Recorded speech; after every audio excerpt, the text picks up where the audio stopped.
5 saying thank you for this one. All right, then we have Las Vegas. They're heading into Denver, Mile High Stadium. It's going to be clear in the low 80s. It's a 4-5 game. Over under here is 35.5. You have the money line, Las Vegas plus 125, minus 150. All right, against the spread, Las Vegas 2-2 and 3-1. All right.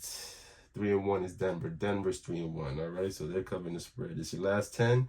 You have Las Vegas at 5-5, 6-3-1, over under 6-4. And you have Denver at 4-6 against the spread 5-5.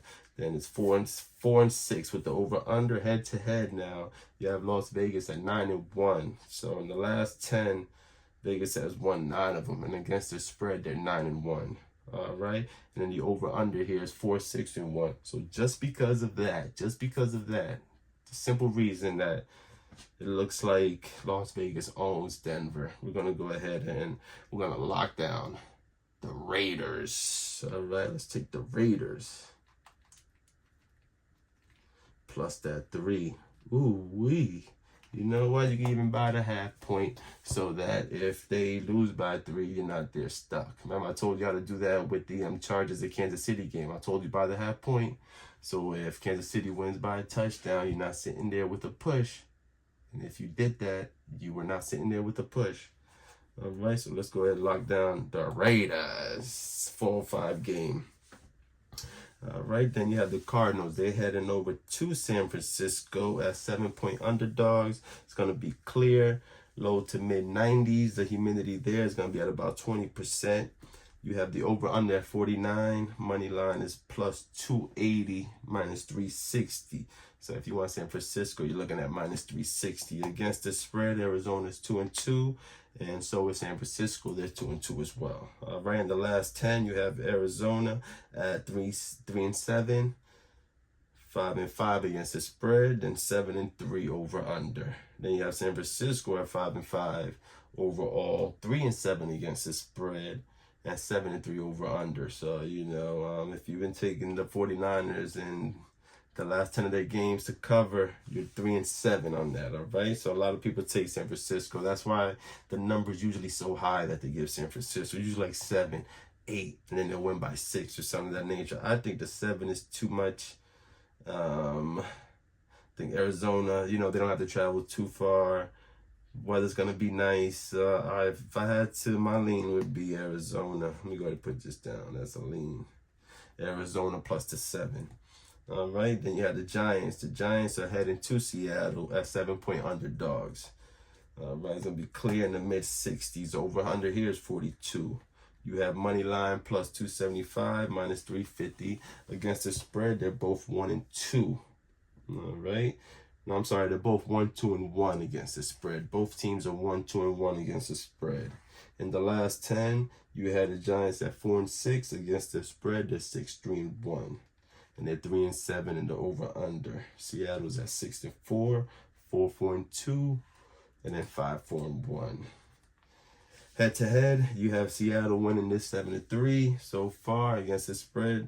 Seattle's also 3-7 though, so they've won 7 out of the last 10 games. But against the spread, they are 3-7. Over/unders is even at 5-5.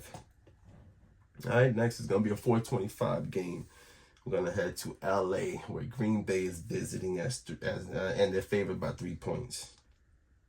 All right. It's going to be clear attempts in the low 80s against the spread. Green Bay is 2-2. LA is 1-3.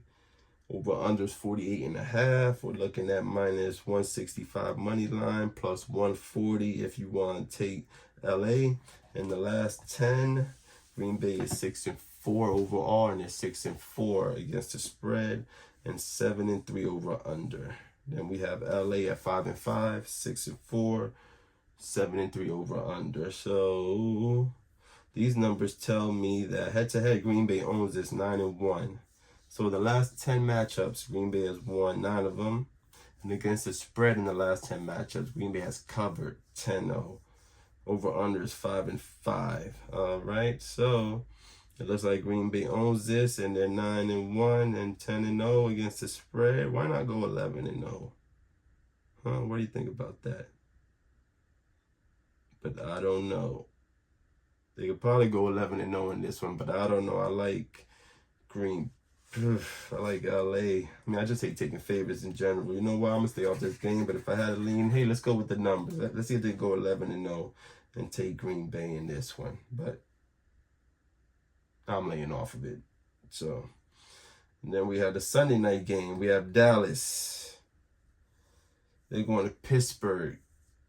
2.5-point underdogs. It's gonna be rainy, partly cloudy, highs in the 60s, with wind at about 10 miles per hour, east to west. All right, over unders 44. You have the money line at plus 125, and minus 150 against the spread.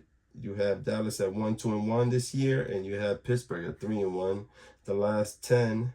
It's 5-5 for Dallas, 3-6-1 against the spread, and 5-5 over under. Pittsburgh's at 6-4 across the board, so they're 6-4 in the last 10. They're 6-4 against the spread in the last 10, and they're 6-4 in the over under in the last 10. So the overs hit 6 times, the unders 4. Head to head, they're even. As far as 2-2 against the spread, Dallas has it 3-1, and the over under is 2-2. Dallas has this 3-1, and I like Dallas today because of the rainy conditions, partly cloudy, and Pittsburgh. It's I don't think Pittsburgh's gonna be able to stop Dallas tonight. So let's go ahead and take Dallas plus the 2.5. And as a matter of fact, lock that down. Lock down Dallas plus the 2.5. By the half point, make it 3. All right, take Dallas plus the 3.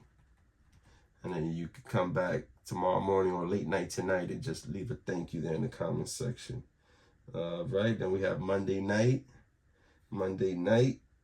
New Orleans is heading into Kansas City as 5-point underdogs. 5.5, anywhere there. It's going to be clear, low 60s. Over under there is going to be 43. Money lines plus 210, minus 260. Against the spread, they're both 3-1 this year. In the last 10, you have New Orleans at 6-4, 7-3 against the spread, and 6-4 the over under. Kansas City is 10-0 in their last 10. They're 9-1 against the spread, and they're 4-6. As far as the head-to-head matchup, Kansas City owns this 3-1 against the spread. It's even 2-2, and the over under is 1-3. So these games have been under more often than not. So we're going to go ahead and, you know what? 9-1. They're 10-0. I mean, why stop a train that's looking good? You know, I'm going to go ahead and just lean Kansas City, but I would say by the half point and bring it down to 5. But all right, those are the picks for this week. We're going to go with the over in the Washington game. Let's do over the 43.5. Let's take Dallas plus a 2.5. And what was the other pick that I had here? Jacksonville minus the 3.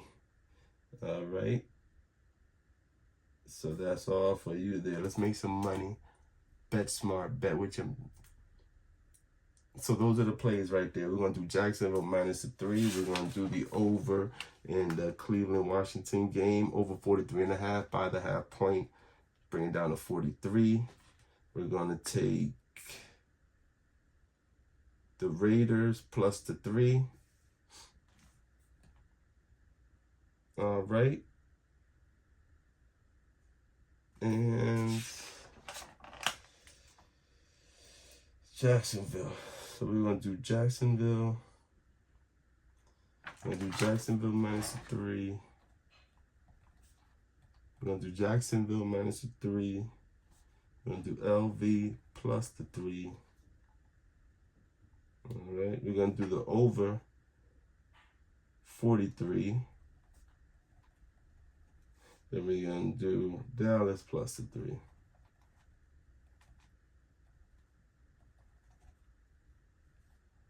All right. So that's the spread zone here. Have a great day today. Be smart. We're going to go with Jacksonville minus the 3. Las Vegas plus the 3. Over 43 in the Commanders game, and Dallas plus the 3. Play with your heads, not with your hearts. What's the definition of success? What it mean to you?